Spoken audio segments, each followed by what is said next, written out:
What's up, Charger fans? Welcome back to another video. Today we're going to be taking a look at an article from the Bolt Beat where Jason Reed is saying we have 3 position groups that we need to focus on going into the draft. So if that sounds nice to you, let's go.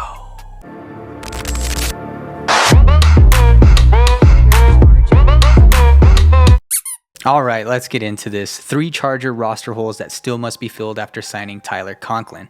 All right, at position number 1, they have wide receiver. During free agency, we lost Sammy Fehoko to the Arizona Cardinals, and Joshua Palmer signed a nice contract to the Buffalo Bills. In the meantime, we got Mike Williams back on the team. He's going to help us out at the X position, and we just picked up Tyler Conklin to help us out at tight end. But when you look at the receiving core, we are not done yet. We're definitely going to turn to the draft to improve this room. Here at position number 2, they have running back. So far, we have released Gus Edwards, and we've signed Najee Harris to a 1-year deal. When you look at his contract, the way that Najee is going to make his money is off of his incentives. So that kind of tells me that the Chargers want him to be the bell cow and to take the bulk of the carries.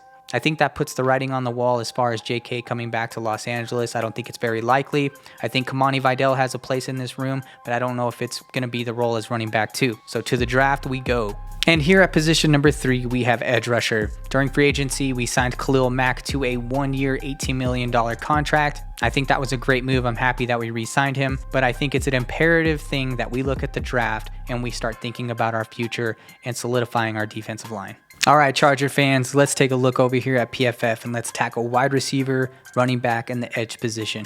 So at wide receiver, we've got Luther Burden, Emeka Egbuka, Elok Ayumana, Jack Besh, Jaden Higgins, Xavier Restrepo, I think he's a slot guy, Trey Harris, I like him a lot, Jalen Knoll, I think he's another slot guy, Jalen Royals, not in love with Jalen Royals, Savion Williams.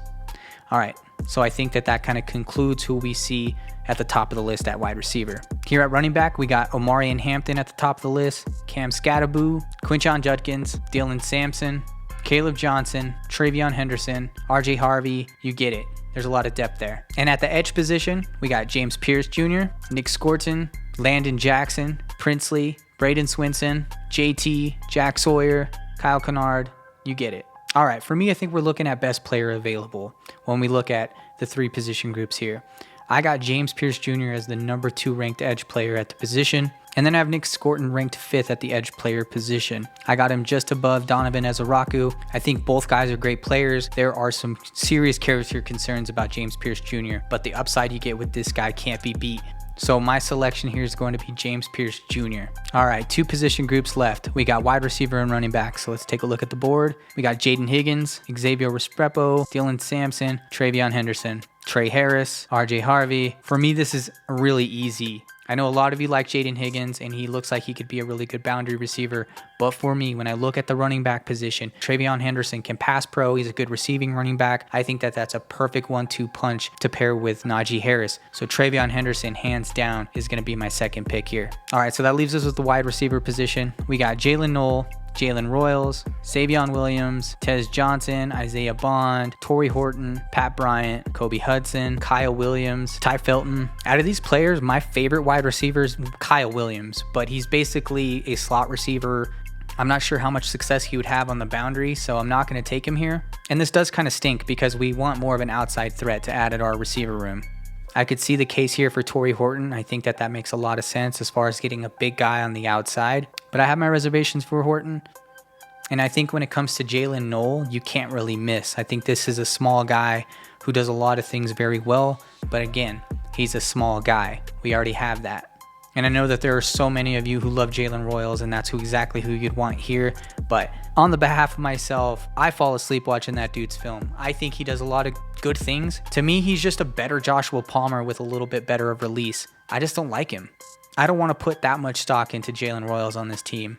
So I'm going to take a chance on the upside here, and I'm going to take Isaiah Bond. And I know what you're thinking, oh, Isaiah Bond can't win on the outside, but I think he can. I think he provides a home run threat, big shot, playmaking ability that's going to help us. I think Isaiah Bond gives us some juice, and I think that if he can play to his potential, I think there's a lot of upside to Isaiah Bond, so that's going to be the pick here at wide receiver. In round 1, I took edge rusher James Pierce Jr. And in round 2, I took running back Travion Henderson out of the Ohio State. And in round 3, I grabbed Isaiah Bond for our wide receiver. PFF gave me a overall draft grade of a B. So there you have it, Charger fans. That's how I would approach taking wide receiver, edge, and running back. I would go best player available as opposed to forcing wide receiver in the first round, forcing running back in the second, and taking the edge in the third. I saw value at the edge position in the first round, the most high upside, so that's the direction I went. Let me know what you guys think in the comments, because I know I heard some of your feelings on some of the players that you guys love. That's how this goes during this draft process. We like some guys, we don't like some guys for whatever reasons, but I would love to know what you guys think. So until next time, I'm Andrew with Boltcasa. Peace.